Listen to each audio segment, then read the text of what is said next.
So I wonder, it's the DNC's job to best represent the candidates and to hopefully get them elected. They don't have a responsibility to journalism or to journalist outlets.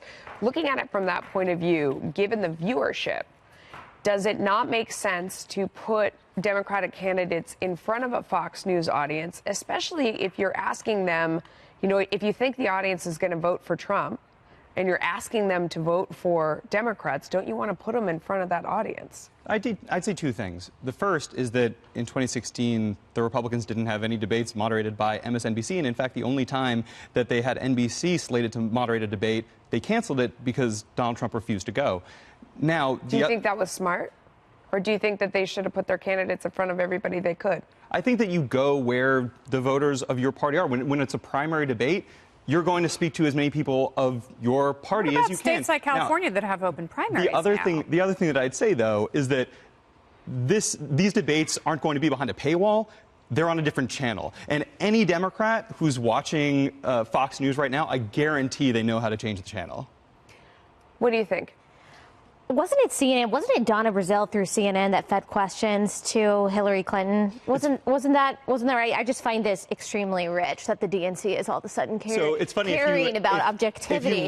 If you read the piece that was just discussed in the New Yorker, it says that essentially the exact same thing was done from Fox News to Donald Trump. Right, and I think that was incorrect. And I this think was that at the was same wrong. time that Donald Trump was railing against all of this. And I think that was wrong. An allegation that certainly we don't agree with, and I don't know where their sourcing is or what their proof is on that front. But keeping it to what we're talking about right now, I don't know if it's in the best interest. Maybe it is in the best interest to keep the Democratic candidates from being pursued by somebody like Chris Wallace, who's a really tough questioner, or Martha McCallum or Brett Baier. I mean, maybe the Democrats feel like they can't stand up to that kind of debate prep and questions. I don't know if it's that they can't stand up to it. I think it's unfortunate because I think, okay, sure, you want to talk to your base. I get that. But on the other hand, I think if you want to move forward and have progress in life, like in all aspects, you want to talk to everybody.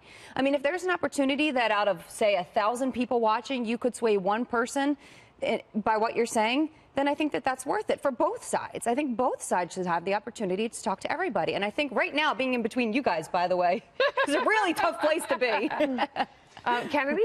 Well, it's interesting because I think what Democrats see is in 2016, the moderators of the Fox debates on Fox News were very tough on the Republican candidates. Right. And I think this is a cowardly move because they saw how these moderators really held those candidates' feet to the fire. It was not an echo chamber, and it was not necessarily a friendly forum, and No, I think that's what they're scared of. And I think Democrats, if they really want to win the general election, they need to get outside of the echo chamber. Yeah. You need to really extend yourself outside of the bubble and submit yourself to this level of scrutiny. It was interesting, you know, in a recent article where they were talking about the industrial Midwest and that this is sort of the area that Trump by surprise took over in the last election that was typically a Democratic stronghold.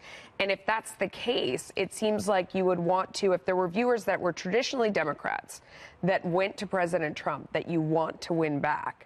That's all the more case why you want to get in front of Trump people and show them maybe you went over for one election, but here's, you know, 26 reasons or whatever it is why you should come back to the Democrats now. I guarantee you that Democrats, the 20 or so candidates who are running, are going to be talking to people all across the country. They're going to be talking to folks in Iowa. They're doing it right now. They're going to be talking to folks in Ohio, in Michigan. So why would they be afraid? Why would they be afraid? It's not a question of being afraid. But a debate setting is very different, and you know that. That's different than going out to a rally or to a pancake breakfast in Iowa when you're standing up there with the other people who are running for president. And not only are they challenging each other, the moderators are challenging those beliefs. And right now, they are essentially being unchallenged about Medicare for all and some of the ultra-left. I guarantee you that all of the moderators are going to ask questions about all of these issues because this is how you find out what the candidates believe. Now, I don't think it's unreasonable to say we're going to go, you know, where the primary voters are and make sure that they can see our message, and also to say, again, who